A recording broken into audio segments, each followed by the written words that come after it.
নমস্কার বন্ধুরা, সুনিতার হেসেলে সবাইকে স্বাগত। আমার আজকের রেসিপি নিরামিষ পনির।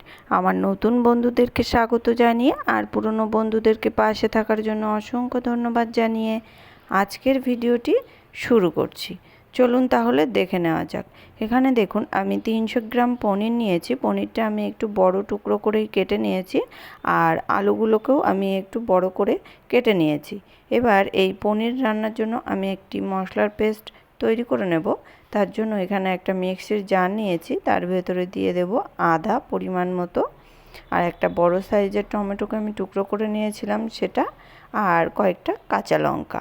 দেখুন আমার মশলাটা পেস্ট তৈরি হয়ে গেছে। আর এদিকে বাটিতে আমি একটু গরম জল নিয়েছি।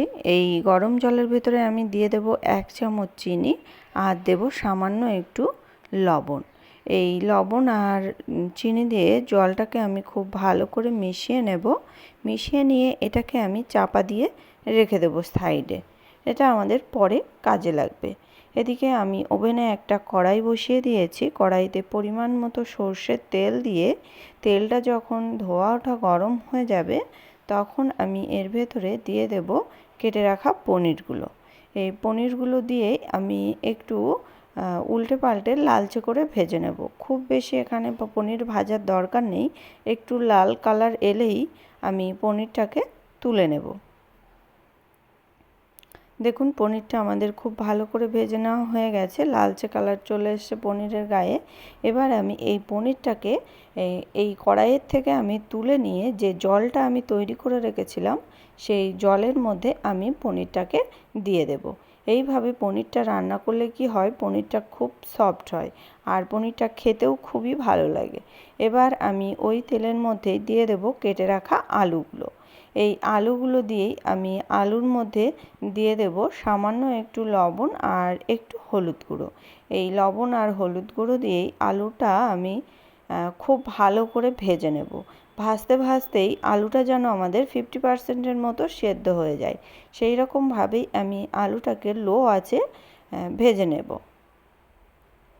দেখুন আলুটা আমাদের খুব ভালো করে লবণ হলুদের সঙ্গে মিশিয়ে নেওয়া হয়ে গেছে।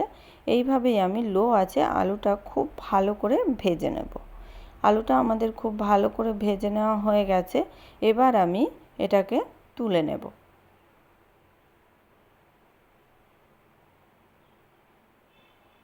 আলুটাকে তুলে নিয়ে ওই তেলের মধ্যেই আমি ফোড়ন দিয়ে নেব। আমি এখানে ফোড়ন হিসাবে শুধু গোটা জিরেটাই ব্যবহার করছি।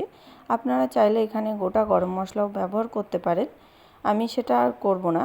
এবার আমি ফোড়নটা একটু ভাজা ভাজা হয়ে এলেই ওর ভেতরে দিয়ে দেব টমেটো, কাঁচা লঙ্কা আর আদার পেস্টটা। তার ভেতরে এবার দিয়ে দেব স্বাদ অনুযায়ী লবণ, আর দিয়ে দেব পরিমাণ মতো একটু হলুদ গুঁড়ো। লবণটা একটু বুঝে শুনেই ব্যবহার করতে হবে, যেহেতু আমাদের পনিরটা লবণ দিয়ে ভেজানো আছে, তার কারণেই। এখানে 1 চামচ জিরে গুঁড়ো দিয়েছি, আর 1 চামচ দিয়েছি ধনে গুঁড়ো, আর দেব সামান্য একটু কাশ্মীরি লঙ্কার গুঁড়ো। এটা কালারের জন্যই আমি ব্যবহার করছি। এবার এই সমস্ত মশলাটাকে আমি খুব ভালো করে মিশিয়ে নিয়ে এটাকে একটু আমি ভালো করে কষিয়ে নেব। মিনিট 2-3 এটাকে আমি কষিয়ে নেব। কষিয়ে নেওয়ার পরেই আমি এর ভেতরে দিয়ে দেব একটু জল। জল দিয়ে আমি জলের সঙ্গে মশলাটাকে খুব ভালো করে মিশিয়ে নিয়ে এর ভেতরে এবার আমি দিয়ে দেব ভেজে রাখা আলুগুলো। এবার এই ভেজে রাখা আলুগুলোর সঙ্গে এই মশলাটাকে আমি খুব ভালো করে কষিয়ে নেব। আলুটা যতটুকু সেদ্ধ হতে বাকি ছিল, এই মশলার সঙ্গে এইভাবে কষিয়ে নিলে আলুটা খুব ভালো করে সেদ্ধ হয়ে যাবে, আর খেতেও খুবই ভালো লাগবে।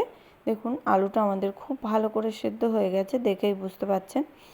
আর আমি এর মধ্যে কিছুটা পরিমাণ কাঁচা লঙ্কা দিয়েছিলাম, কয়েকটা 4-5টা আমি কাঁচা লঙ্কা দিয়েছি।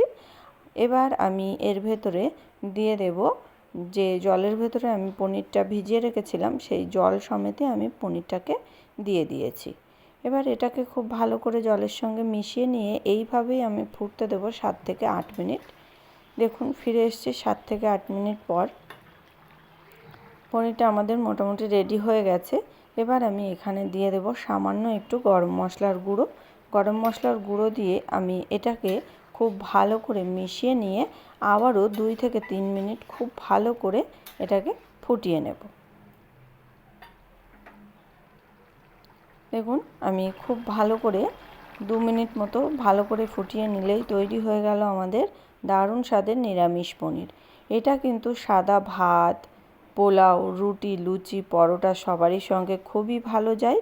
আর আমার এই রেসিপিটি কেমন লাগলো অবশ্যই কমেন্ট করে জানাবেন। যদি ভালো লেগে থাকে তাহলে একটা লাইক করবেন আর সাবস্ক্রাইব করে পাশে থাকার অনুরোধ রইল। তাহলে আজকের মতো এই পর্যন্তই। আবার দেখা হবে নতুন কোনো রেসিপি নিয়ে। ভালো থাকবেন, সুস্থ থাকবেন। ধন্যবাদ।